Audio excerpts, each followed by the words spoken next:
Vijay Manimekalai cook with கோமாளி ஷோவை விட்டு திடீர்னு விலகின ஒரு விஷயம் தான் இப்ப எல்லா இடங்கள்லயும் வைரல் டாபிக்கா பேசப்பட்டுக்கிட்டு வருது.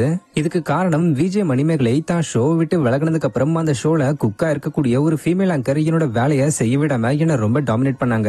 அவங்க எவ்வளவு சொல்லியும் கேட்கல, அதனாலதான் நான் வெளியே வந்துட்டேன்னு சொல்லியிருந்தாங்க. ஆக்சுவலா அவங்க பிரியங்காவோட பேரை சொல்லலனாலும் அந்த ஷோல குக்கா இருக்கக்கூடிய ஒரே ஃபீமேல் ஆங்கர் பிரியங்கா தான்றது எல்லாருக்கும் தெரிய வந்து எப்படிலாம் ஒருத்தங்களை டாமினேட் பண்றாங்க, பிரியங்கா ரொம்ப மோசம்னு சொல்லி இப்படி பலரும் பேச தொடங்கினதுனால இந்த இஷ்யூ மிகப்பெரிய அளவுல வைரல் ஆயிருச்சு. சொல்லப்போனா இப்ப கூட விஜய் மணிமேகலைக்கான சப்போர்ட் அதிகரிக்க பிரியங்காக்கான எதிர்ப்பும் அதிகரிச்சுக்கிட்டே வருது. பட் இன்னும் கூட பிரியங்கா இந்த இஷ்யூ பத்தி பேசலன்றதா இப்ப பலருக்கும் ஆச்சரியமா இருக்கு. இந்த நிலையில பிரியங்காவும் மணிமேகலையும் குக் வித் கோமாளியோட செட்ல சண்டை போட்டுக்கிட்டப்ப எடுக்கப்பட்ட ஆடியோன்னு சொல்லி ஒரு ஆடியோ இப்ப சோசியல் மீடியால வைரல் ஆகிட்டு வருது.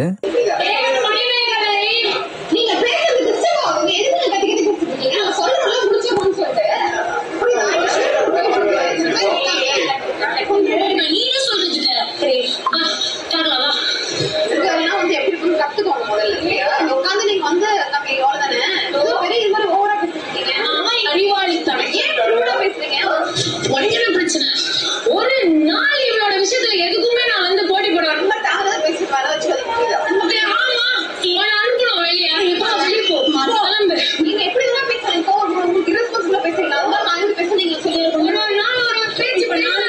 யார் வெளியே போறா பாப்போம்.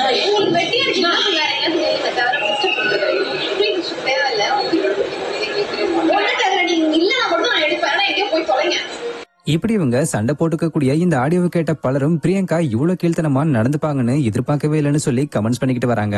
அதே நேரத்துல இது ஒரு ஃபேக்கான ஆடியோ, வேற ஆடியோவை ஒன்னா சேர்த்து எடிட் பண்ணி போட்டிருக்காங்கன்னு சிலரால சொல்லப்படுது. ஆக்சுவலா இதுதான் உண்மையும் கூட. எப்படின்னா பிரியங்கா பிக் பாஸ்ல இருக்கும்போது சீரியல் ஆக்ட்ரஸ் தாமரை கிட்ட போட்ட சண்டையோட ஆடியோ கிளிப்பையும்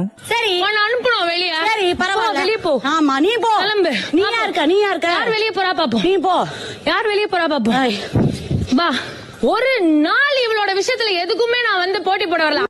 விஜய் மணிமேகலை ஒரு பிராங்க் வீடியோல ஒருத்தர்கிட்ட சண்டை போட்ட ஆடியோ கிளிப்பையும் ஒன்னா சேர்த்து எடிட் பண்ணிதான் இந்த ஒரு ஆடியோவை யாரோ வேணும்னே கிரியேட் பண்ணிருக்காங்க.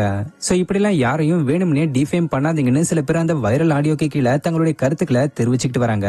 அது மட்டும் இல்லாம பிரியங்காவே முன் வந்து இதுக்கெல்லாம் ரிப்ளை கொடுத்தாதான் இந்த இஷ்யூ ஒரு முடிவுக்கு வரும்னு பலரும் எதிர்பார்த்துக்கிட்டு வராங்க.